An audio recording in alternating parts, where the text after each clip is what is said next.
नमस्कार, मैं श्यामगिरी। आप देख रहे हैं टीएमडी इंडिया।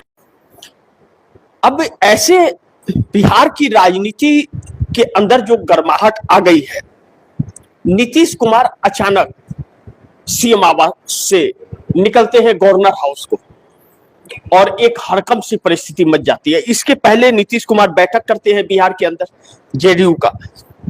कल रात बैठक हुई थी और कल रात के बैठक में निशांत कुमार सुबह होते होते जेडीयू के सदस्य बन गए। निशांत कुमार को नया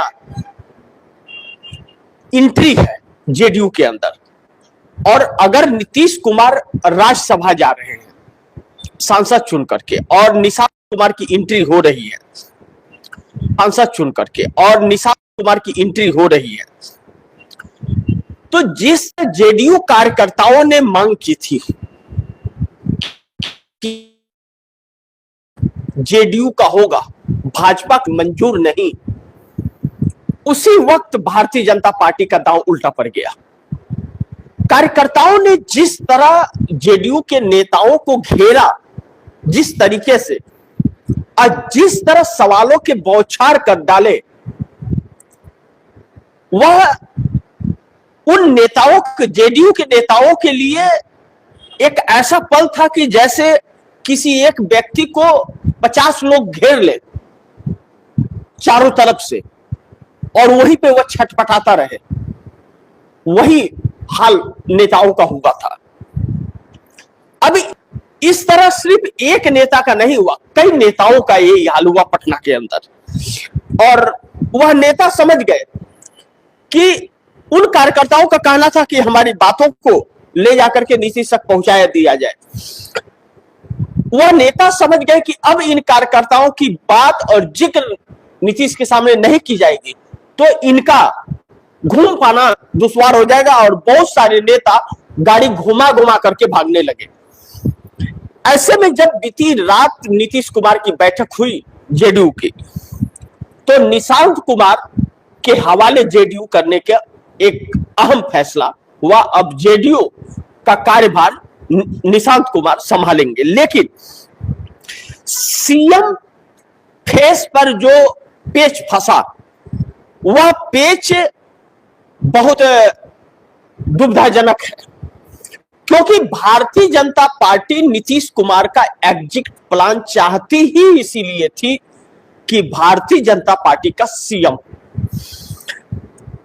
ऐसे में गोदी मीडिया ने जो माहौल बनाना शुरू कर दिया था पहले से ही, और जाने कब से गोदी मीडिया माहौल बना रही है, रह के माहौल बनाती रहती है।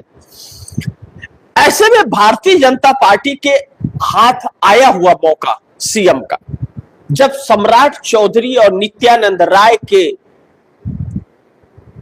हाथों में लड्डू, दिलों में लड्डू समा रहे थे, ऐसे में अगर जेडीयू का सीएम का ऐलान हो जाए तब तो फिर भारतीय जनता पार्टी के पैरों के नीचे जमीन खसकना लाजमी है, और एग्जैक्ट यही हुआ।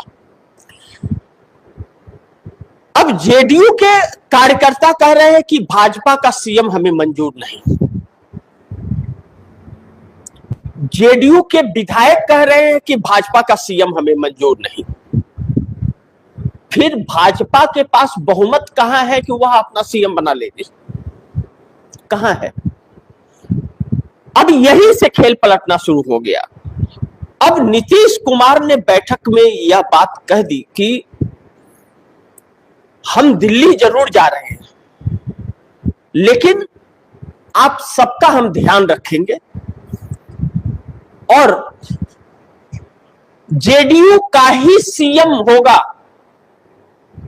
यह बात कही गई। अगर नीतीश कुमार यह बात नहीं कहते और नीतीश इस पर अडिग नहीं होते तो फिर कल रात ही पार्टी टूट फूट कर बिखर जाती। क्योंकि अब उन समस्याओं पर आइए जो जेडीयू के अंदर खुल करके सामने बैठक में आ गई। अब जेडीयू कई घरों में बंटने लगी। आधा से ज्यादा लोग इंडिया गठबंधन के साथ इत्तेफाक रखते हैं, भारतीय जनता पार्टी के साथ वह खुश नहीं है।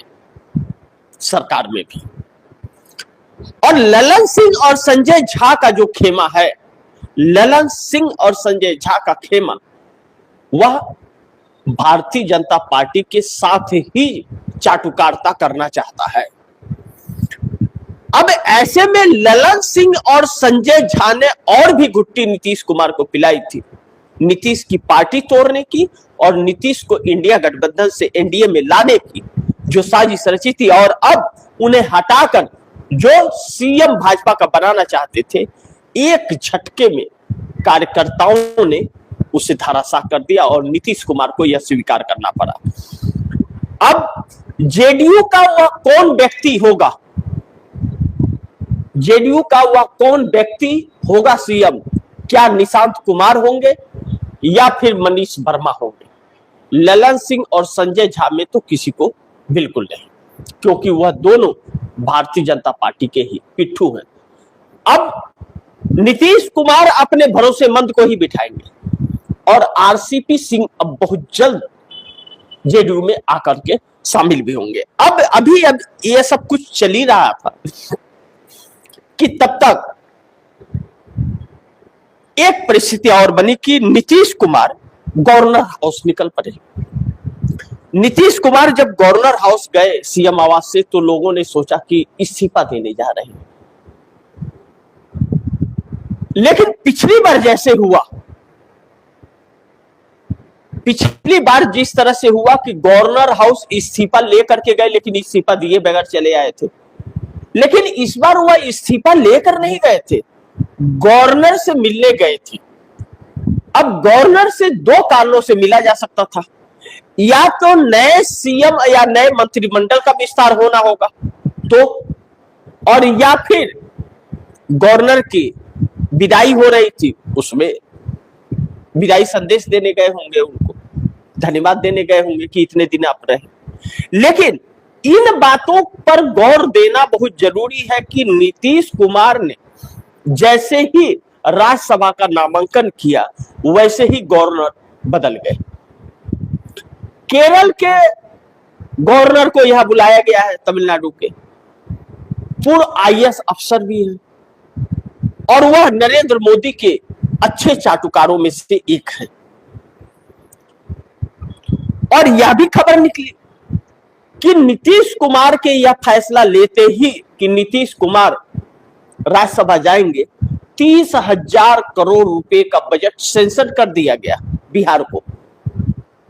इसलिए किया गया कि भाजपा के हाथ में सत्ता आएगा, यानी कि पैसे रोक के रखे थे मोदी ने, या फिर खाने पीने उड़ाने के लिए कि अडानी पहुंचे हुए हैं।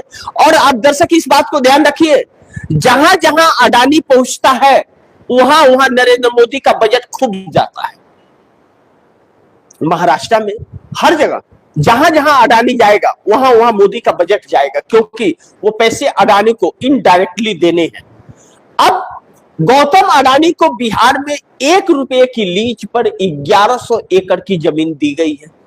अब दी गई है तो उसको बढ़ावे के लिए और काम भी देने हैं, तो 30,000 करोड़ रुपए सैंक्शन कर दिए। क्या बिहार में फैक्ट्री खोलने के लिए दिए? अब नीतीश कुमार जो एमएसएमई उद्योग लगाना चाहते थे, जो पिछले दिनों खबरों में चली थी, हमने भी खबर दिखाई थी, क्या भाजपा का सीएम बनेगा तो वह कार्य होगा। लेकिन यहां तो भाजपा का सीएम बनने की बात छोड़ दीजिए, यहां तो पेच फंस गया कि जेडीयू के हाथ में ही सीएम की कुर्सी रहेगी। अन्यथा बिहार के अंदर बहुत लंबा बवाल मचने वाला है। अब ऐसे में अगर चंद्रबाबू नायडू अपने किसी व्यक्ति को राहुल गांधी के पास भेजते हैं या राहुल गांधी के नजदीकी के पास, जैसा कि चंद्रबाबू नायडू ने अपने विश्वसनीय नेता के पास और कांग्रेस के मुख्यमंत्री रेवंत रेड्डी के पास भेज दिया। आप कंफ्यूज बिल्कुल मत होइए, विश्वसनीय शब्दों में, दोनों में विश्वसनीय है।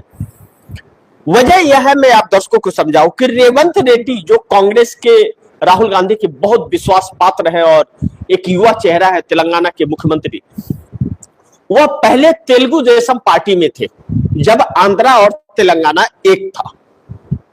लेकिन तेलंगाना और आंध्रा एक होने के बाद चूंकि चंद्रबाबू नायडू का वजूद तेलंगाना में नहीं था, आंध्रा में था, तो और वह तेलंगाना से थे, तो वह कांग्रेस में शामिल हो गए।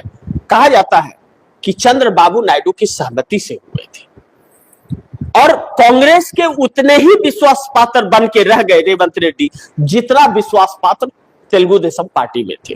तो अभी भी चंद्रबाबू नायडू विश्वास उतना ही और बल्कि उससे ज्यादा कहीं करते हैं। अब वाईएसआर जगनमोहन रेड्डी ने जिस तरह से आरोप लगाया था चंद्रबाबू नायडू के ऊपर कि चंद्रबाबू नायडू का राहुल गांधी से हॉटलाइन पर बातचीत चलती है, प्रेस कॉन्फ्रेंस करके आधिकारिक तौर पर यह बयान दिया था। ऐसे में चंद्रबाबू नायडू का अगर दूत जो बहुत विश्वसनीय नेता है वह जा करके रेवंत रेड्डी से सेम टाइम पे मिलता है,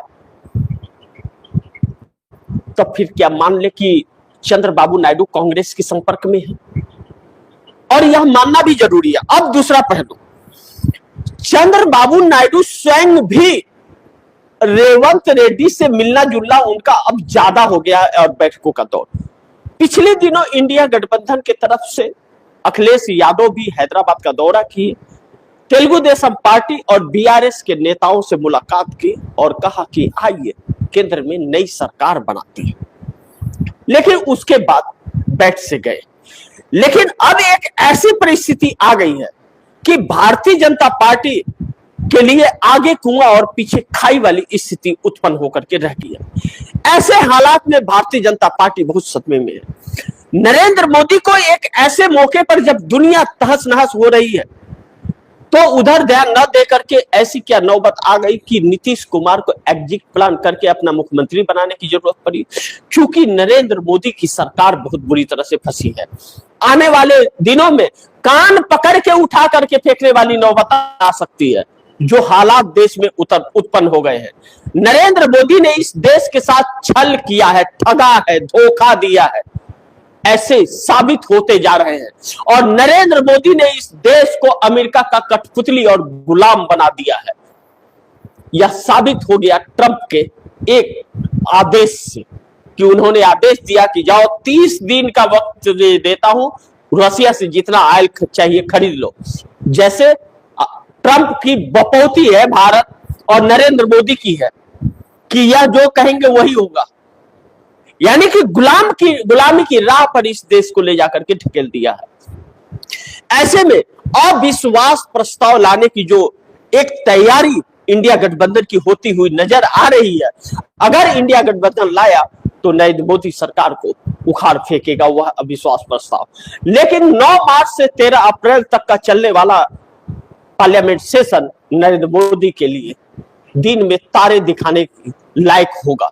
अब देखना यह महत्वपूर्ण होगा कि चंद्रबाबू नायडू अगर कांग्रेस के संपर्क में है और नीतीश कुमार को इंडिया गठबंधन का याद जब आने लगा है, अखड़ने लगा है, उन्हें इंडिया गठबंधन आने लगा है याद, तो क्या इंडिया गठबंधन एकजुट है?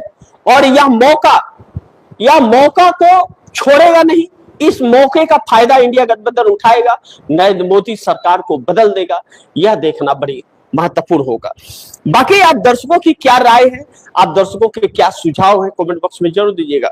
लेकिन एक चीज आप दर्शकों को कहना चाहूंगा कि नीतीश नए सीएम का ऐलान करेंगे, नीतीश ही नए सीएम का ऐलान करेंगे, निशांत कुमार होंगे सीएम, यह एक सवाल उठ खड़ा हुआ है। और भाजपा का सीएम नहीं होगा, यह तो तय हो गया है, इस बात से इनकार नहीं किया जा सकता। इन बातों को सुनकर और इन हालातों में पहुंच करके भारतीय जनता पार्टी को झटका लगा है कि उसका बना बनाया काम अचानक जनता ने बिहार के खराब कर दिया। तो अब थोड़ा सा इंतजार कीजिए, बहुत कुछ तस्वीर सामने आने वाली है और आप दर्शकों को बहुत कुछ तस्वीरें कुछ दिखाने वाली है और बहुत लोगों का पाखंड का भंडा फूटने वाला है। तो बस थोड़ा इंतजार कीजिए, वक्त नजदीक है, तो आगे देखते हैं क्या होता है। जो भी होगा खबरें आप दर्शकों तक लाता रहूंगा। आप दर्शकों की क्या राय है, क्या सुझाव है, कमेंट बॉक्स में जरूर दीजिएगा।